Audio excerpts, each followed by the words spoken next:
ఆమదలవలస మండలం ఆదిత్య స్కూల్లో సోమవారం సాయంత్రం కిడ్స్ కాన్వొకేషన్ వేడుక ఘనంగా జరిగింది.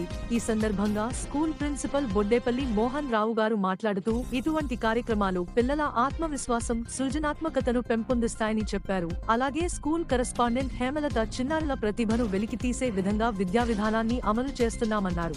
ఈ కార్యక్రమంలో తల్లిదండ్రులు మరియు ఉపాధ్యాయులు పాల్గొన్నారు. చిన్నారులు చేసిన పలు నృత్యాలు ఆహుతులను అందరినీ అలరించాయి.